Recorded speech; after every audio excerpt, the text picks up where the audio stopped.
It wasn't that long ago, late 2019 to be exact, when Joy Reid attacked the ADOS movement, Foundational Black Americans, and our reparations claim on national television in front of millions of Americans. And so now we have a whole campaign getting several campaigns, by the way. We have identified at least 5 existing campaigns that are focused on getting Black people to do only one thing, not vote for the Democrats. And can you name one of those 5 campaigns? I mean, we put up from the report that you're saying that there's a conversation about reparations that has to do with it. There's a criminal justice conversation. Yes. There's an immigration. Go on. Mm-hmm. Mm-hmm. Reparations, immigration, reparations, immigration, and anything that has to do with the criminal justice system. So the reason that the targeting of Kamala around being a cop is important is because anything that hinges on criminal justice becomes a divisive issue and is being used as a weapon right now.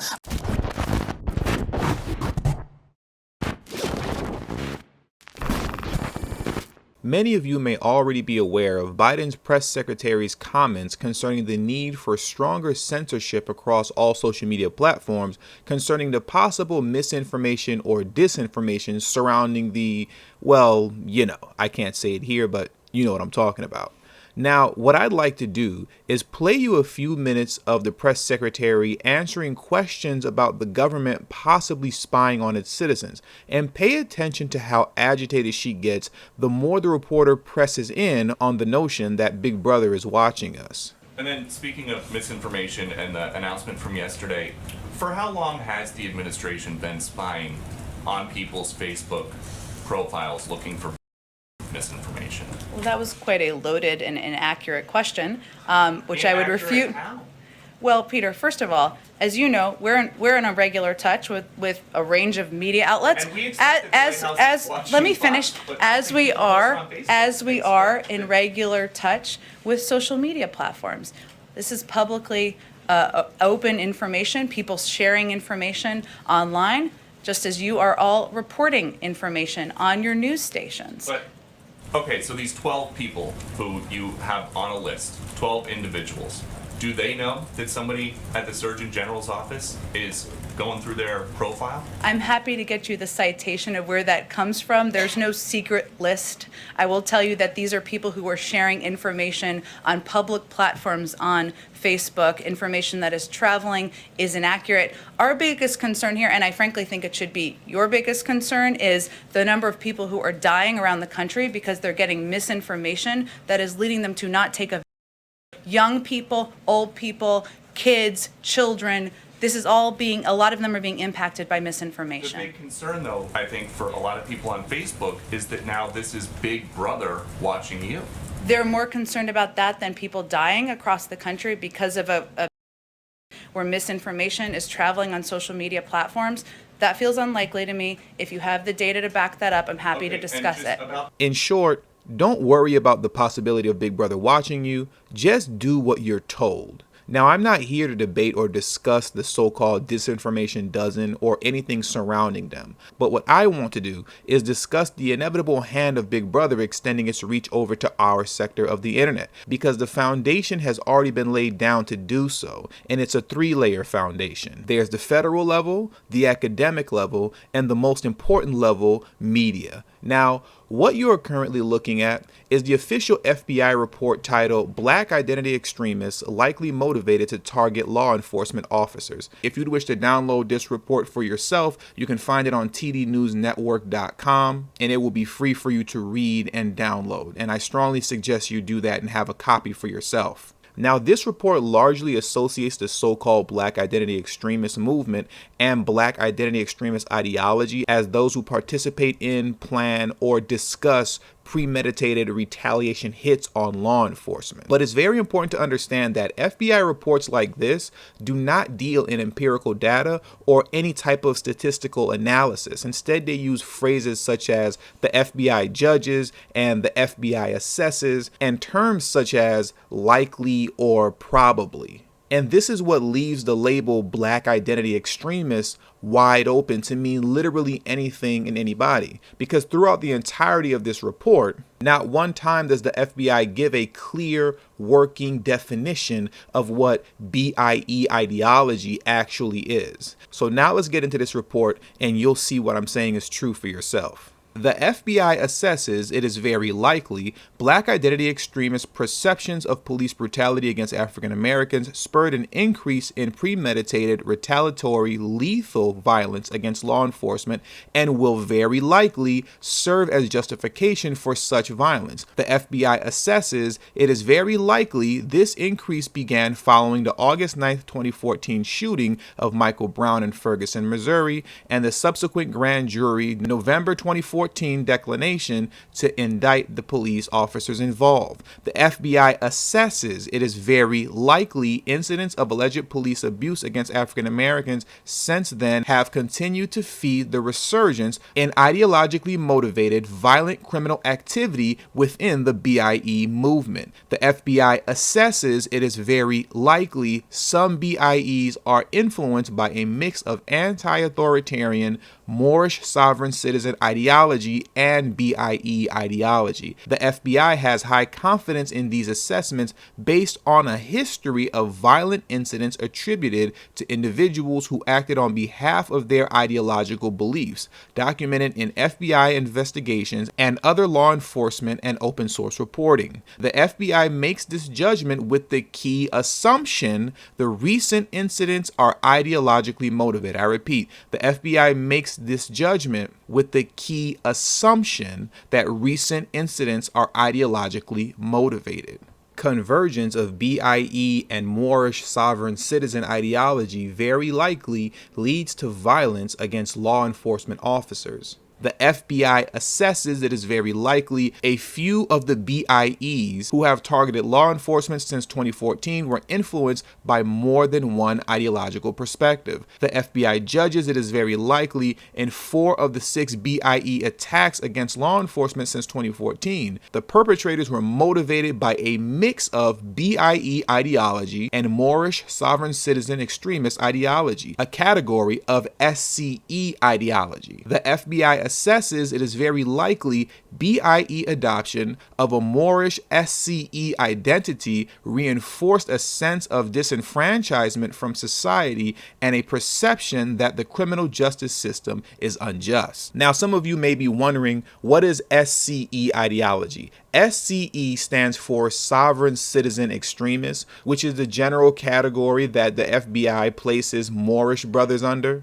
But brothers who identify with being Moors also have their own subcategory called Black Separatist Extremists. Now, I don't want to spend too much time on this report because, like I said earlier, you can go download it for yourself and read it. It's only 12 pages long. But if you go to page 6, there they get into a very brief history of the so-called BIE movement and BIE violence, where they say BIE violence peaked in the 1960s and 70s with the Black Liberation Army. Now, in closing, as far as this report is concerned, BIE ideology, as you can see, simply means being black first. Nothing more, nothing less. Any type of talk surrounding black empowerment, black upliftment, black self-sufficiency, or black unity is BIE ideology as far as the FBI is concerned. Now let's explore the academic level.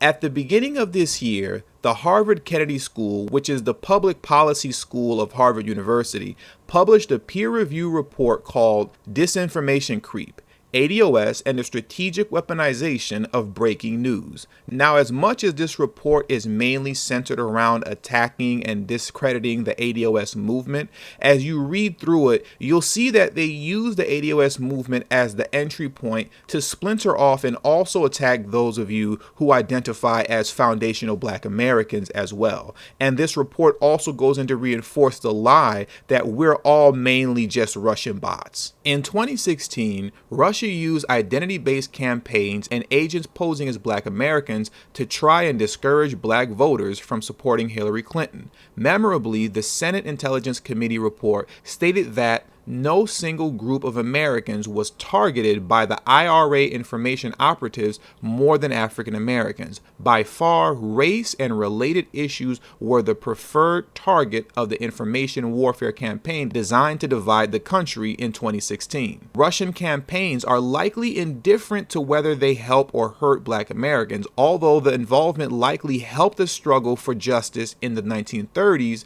but hurt Black Americans in 2016. It is then natural to suspect ADOS of being propped up by Russian activity like similar campaigns in 2016. But the ADOS network insists all ADOS content is organic, fiercely rejecting even the possibility of Russian origins of any ADOS content. But rather than center our argument on the questions of inauthentic activity, we instead focus on the underlying narratives of ADOS, one of Black voter suppression, which can be exploited by domestic actors as much as foreign ones seeking to suppress voter turnout. We argue that ADOS strategically leveraged breaking news events that highlight the very real impacts of structural racism on the failure of the federal government to support native-born Black Americans, and used them as entry points to argue why native-born Black Americans should either not vote for the top Democratic ticket or vote Republican, or in the case of a related group, foundational Black Americans, not vote at all in the 2020 presidential election. This is disinformation creep. Furthermore, we believe that the disingenuity of this rhetoric is shown by a lack of concern with the continuing wave of the blank crisis, which is disproportionately devastating Black communities. The competing message that not voting will build the political power of Black communities versus voting for, among other interests, a platform of effective and equitable management of blank 19 that will save Black lives and stem the economic hardship are akin to the information fog creating a profusion of conflicting information to undermine the ability of a society to establish a factual reality employed by KGB disinformation agents. Our descriptive analysis included estimating the percentage of bots active in the tweet sample using botometer light and using the scraped hashtags in order to understand the likelihood of a micro-celebrity's popularity within the community as opposed to being elevated by more obscure methods. Further, we examined patterns between political disinformation hashtags and blank 19 related disinformation content. The governmental response to the blank has changed American lives in dramatic ways, and thus we expected to see patterns emerge between the use of hashtags like Vote Down Ballot, Project Takeover, FBA, and Dr. Umar Johnson. I strongly suggest you read this report for yourself because in essence, this Harvard University report is simply nothing more than a Democratic Party hit piece on you and I, shaming you for having the audacity to unapologetically advocate for your own interests as if the AAPI and Hispanic community aren't doing the same thing. How dare you advocate for your own interests? How dare you stop subscribing to the people of color, minorities, and marginalized group ideology? If that's the case, then you must be a Russian bot. And in my case, since I'm actually identifiable, you all know my name, you know what I look like and that I live in LA, well, I must be employing KGB disinformation agent tactics. Now, as nonsensical as all of this sounds, remember, this is a peer-reviewed Harvard University report. And until Harvard removes this report from offline, in the eyes of many, this will simply be considered the truth because it's coming from Harvard Universities, one of the top schools in the country, if not in the world. Now let's get into the most important level, which is the media. This is the most important level because none of what I just read to you means anything until the media decides they're going to drive it home and go in on you. It wasn't that long ago, late 2019 to be exact, when Joy Reid attacked the ADOS movement, Foundational Black Americans, and our reparations claim on national television in front of millions of Americans. And so now we have a whole campaign getting several campaigns, by the way. We have identified at least 5 existing campaigns that are focused on getting Black people to do only one thing, not vote for the Democrats. And can you name one of those 5 campaigns? I mean, we put up from the report that you're saying that there's a conversation about reparations that has to do with it. There's a criminal justice conversation. Yes. There's an immigration. Go on. Mm-hmm. Reparations, immigration, reparations, immigration, and anything that has to do with the criminal justice system. So the reason that the targeting of Kamala around being a cop is important is because anything that hinges on criminal justice becomes a divisive issue and is being used as a weapon right now. Are there real issues? Absolutely. I want to make sure that people don't dismiss the fact that there are some real issues that we're talking about. I think you had Cory Booker on here talking about police brutality. These are key, important issues to our community. We know that this is the case because in the previous election in 2016, Black Lives Matter was targeted because of their campaign that was focused on police brutality. Right. It's still existing. It's still happening right now. It's just that we're not seeing a way to handle this and do a counter narrative. Very quickly, we're out of time, but how can people tell the difference between the real, genuine thing of Black Lives Matter and the ones that are just designed to make you not vote? How do you even tell? So you can tell right away by the language that they use most of the time. But if you see anyone who says basically tangibles or you're not getting our vote without us getting something back, you should start to pause and take a better look at what they're saying. Better look at those accounts and seeing what they're saying. And also, don't forget, same rules apply. If these accounts are brand new, you should pause and look at these accounts and see what they're saying. Yeah, absolutely. Shireen Mitchell, thank you very much. And I know the report is coming out this week. Really appreciate you breaking it here. Thank you. Thank you. Brothers and sisters, that was simply a warning shot, letting you know that we know who you are, so tread lightly. But the next time around, and there will be a next time, they'll be coming to vilify you. And then next thing you know, channels will come down alongside social media platforms. You see, we love championing new black media. But guess what? If you don't own it, it ain't yours. And at any moment in time, you're going to grab your phone, go to your favorite YouTube channel, and see this. The time to build truly independent media is now. And if I may be completely honest with you, I don't see a lot of us taking that part of the game seriously. And because of that, new black media will be a thing of the past, and you'll be saying things like, man, you remember tdhiphop media? Yeah, TD, man, he was the realest, man. And you remember Tariq? Yeah, I remember Tariq, man. Tariq Nasheed, he used to go in. What about Professor? Oh yeah, Professor Black Truth. Yeah, he was definitely the truth. Hey, you remember Antonio Moore and Yvette Cornell? Yeah, man, y'all don't know, y'all young bloods don't know nothing about new black media. Man, back then, that was the real media. Key word being back then. Now, as I've clearly laid out to you, they are setting the stage for our removal. So with that, there are only 2 options. Build truly black independent media now, or be censored. The choice is yours. And with all that being said, that does it for today's video. So please make sure you hit that subscribe button as well as the bell notification next to the subscribe button so you can be notified whenever I release a new video. Also, make sure you text tdhiphop to number 33222.